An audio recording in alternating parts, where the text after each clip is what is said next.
আসসালামু আলাইকুম। ৩টা ২০-এ উঠে ফ্রেশ হয়ে দাঁত ব্রাশ করে তাহাজ্জুদ নামাজ পড়ি। এরপর আমি সেহরি করে ফজরের নামাজ পড়ে ঘুমিয়ে যাই। ঘুম থেকে উঠে কিছুক্ষণ ফোন দেখি। লাইটের কারণে গ্লাসের দুধ হার্ট শেপের দেখায়। ফোন ইউজ করার পর জোহরের নামাজ পড়ে কুরআন পড়ি। এরপর গোসল করে আম্মুর ধুয়ে রাখা কাপড়গুলো শুকা দেই। আকাশ দেখি। আমার আকাশ দেখতে অনেক বেশি ভালো লাগে।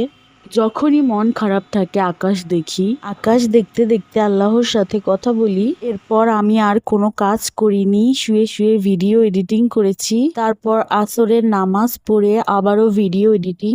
এর মধ্যে আম্মুকে একবারও দেখতে যাইনি, আম্মু কি করছে না করছে এগুলো। পরে ইফতারি 20 মিনিট আগে গেলে আম্মু রাগ করেছিল, তখন রাগে কোনো কথাই বলেনি। আমি এটাও জানতাম না আজকে ইফতারি কি বানাবে। আর আম্মু এত রেগে ছিল যে আম্মুর সাথে একটাও কথা বলা যায়নি। আর আম্মু আম্মুর কাজে বিজি ছিল আর আমি আমার কাজে বিজি ছিলাম, সারাদিন কোনো কথাই হয়নি। এসে দেখি আম্মু রুটি বানাচ্ছে।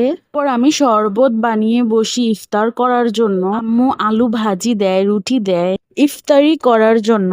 ভাজি আর রুটি আমাকে দেয়, আব্বুকে দেয়। আমাকে বারবার বলে তাড়াতাড়ি করে খেতে, আমি অনেক লেট করে খাই, এজন্য আমার খেতে অনেক বেশি টাইম লাগে। আম্মুর রাগ বেশি সময় থাকে না, একটু পরেই চলে যায়। বেশিক্ষণ রাগ করে থাকতে পারে না আম্মু আমার মতো। ইফতারি করার পর মাগরিবের নামাজ পড়ি। আসলে আম্মু কার উপর রেগেছিল এটাই জানি না, আব্বুর উপরে নাকি অন্য কারোর, এটা এখনো জানা হয়নি। আমিও বেশিক্ষণ রাগ করে থাকতে পারি না।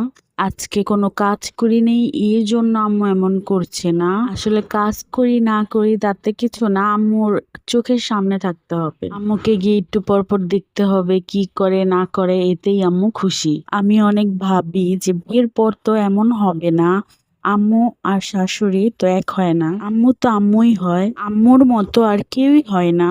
আম্মু যেভাবে খেয়াল রাখে জানি না আর কেউ কখনো ওইভাবে খেয়াল রাখবে কিনা। সারাক্ষণ আমার পিছনে লেগে থাকে, খা রে খা রে। আমি ঠিক মতো কখনো খাবার খাই না, সময় মতো খাবার খাই না। আম্মু একটু পরপর খাবারের জন্য বলতে থাকে, তারপর গিয়ে খাই। আম্মু না থাকলে কি হবে জানি না, আম্মুই সব সময় জোর করে খাবার খাওয়ায়। আমার মনে হয় না অন্য কেউ এমনটা করবে। আম্মু ওইগুলো ডাবলি সিদ্ধ করে আর তরমুজ দিয়ে কি জানি বানায়। আমি এসে আর তারাবির নামাজ পড়ে ডিনার করে আবার ভিডিও এডিটিং করা শুরু করি। আমার ফোনে অনেক ভিডিও জমে গেছে, ওগুলো এডিটিং করে ছোট না করার কারণে ফোনে স্পেসও কম। আল্লাহ হাফেজ সবাইকে, ভালো থাকবেন।